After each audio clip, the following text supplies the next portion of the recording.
You ain't. I know I'm not. Wash your booty. Sitting in the studio with me this afternoon is somebody who I've known for a long time, but, to be honest, I'm thinking about it as we're talking. I don't think I've ever really sat down and did an interview with you, for all these years. But we're talking about a fixture, not only in Bay Area hip-hop, but just in hip-hop in general. He's a veteran, but you wouldn't think he's a veteran because you always have that youthful energy when you walk in the room. But we're talking about the one and only Tha Funkee Homosapien. How you doing, sir? I'm doing cool, man. Yep. Man, how long has it been? How long have you been in this game? Since 1991. 1991? So, quite a while. Really? What was the first? How did you first enter into it?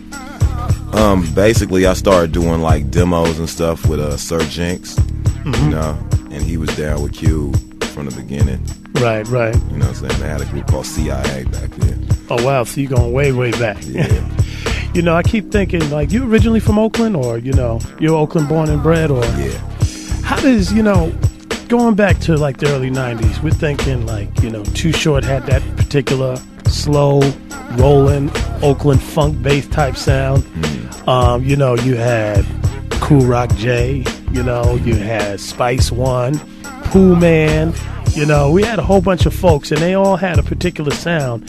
How does somebody like you, Del, who lives in Oakland, come out with something that seems so different? That's probably due to my influence as far as, probably a little bit what I grew up listening to. That had a little bit something to do with it.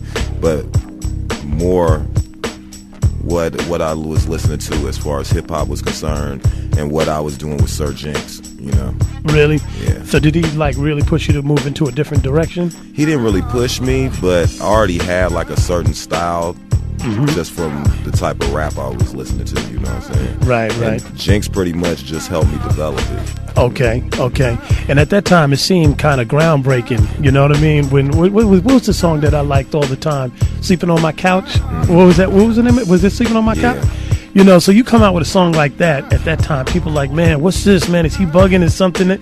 Now it's almost like, not only is it considered classic, but, a lot of people strive for that now just to kind of make themselves feel different. Whereas with you, it seemed like it was just a real authentic approach. Yeah. I mean, I could rap about anything, so it was really, to tell you the truth, honestly, that song was a song by this dude named Gangsta, and he went to jail.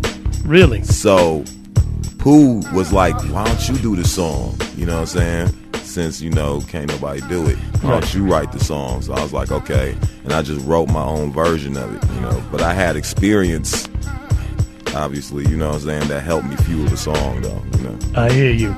We're talking with Tha Funkee Homosapien. He is here in the studio. We're going to take a break, come right back, play something from you, and we'll be right back.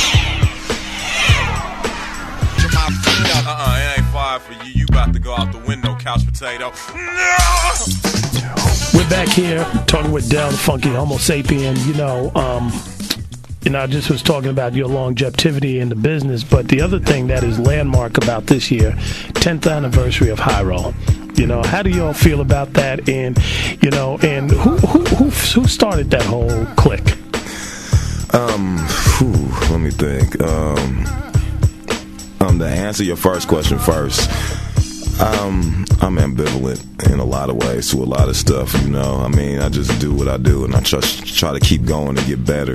So I don't really consider that's the 10th anniversary, although that's a good thing, Right. I'm not gonna say that means nothing. Right. It's just not on my mind during the day, You're not waking up going, hey, it's the 10th anniversary, bells, whistles. Okay, well that's kind of a good outlet, but for a lot of people that's still a big deal when you consider how many groups have come together and just split, and you know what I mean, and you don't have the type of longevity that one would like to see in hip hop in particular, so to me it's a cause for celebration that you brothers have been able to maintain, those type of connections and be consistent, for 10 plus years. Right. Yeah, I could dig it, man. About who started it. It was basically me, A plus, Tajay, That's who pretty much started Hieroglyphics, even though at that point it wasn't called Hieroglyphics, you know. What did y'all call it at first? We didn't call it nothing. I mean, I was Tha Funkee Homosapien. They were, what was the name of their group? Rhythm and Excellence. Okay. And then Rhythm and Excellence turned into Souls of Mischief later with Opio and Festo. Okay, and then you just stayed solo. Yeah, I just stayed solo pretty much. Did you ever feel like you needed to be like in a group? You know? I was in a couple of groups when I was like in junior high school, but I was always the one that wanted to rap a certain way. I had like a different style, and everybody else kind of had a style that was just whatever everybody else was doing. Mm-hmm. So we could never like consolidate on nothing, you know. Right. I mean, they the homies still, you know what I'm saying?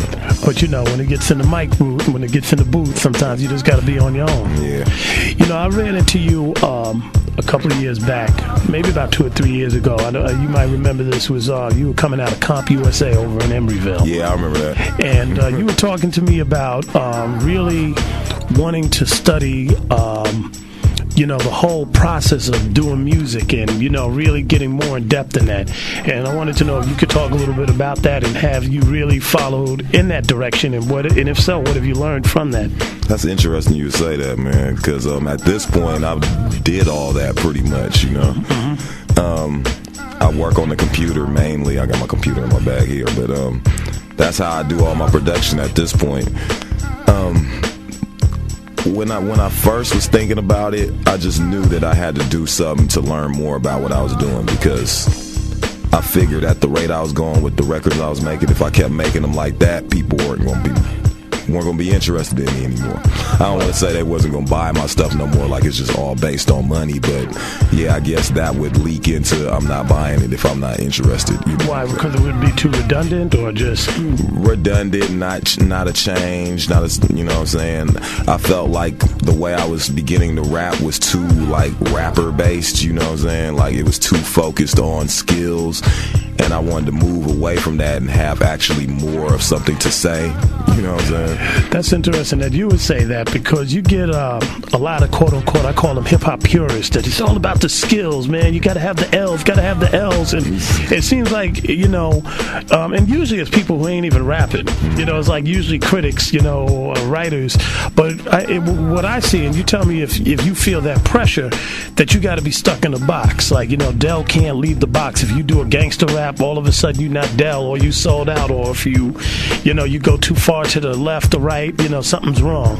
After a while, this has a lot to do with me studying music theory too, but I just felt like after a while it wasn't like the big fraternity I thought hip-hop was going to be when I got into it at first, you know. I thought it was like one big family, and, you know, I'm going to be kicking it with Cool J and blah, blah, blah, and, you know, and it's not really like that, you know. Once I figured that out, like, nobody is adhering to none of these rules, so I was like, okay, well, it don't even matter then. I figured what really matters is what people want to hear, basically, you know. So I was like, let me start figuring out more how to make something that's coming from me, you know what I'm saying? Mm-hmm. But something that people could appreciate, you know, as opposed to just going over their head, something that they can't even get into, you know? Right. Yo, what's up? This is Tha Funkee Homosapien. It's a session, the message, it's a festive vibe. It's still checking on to get to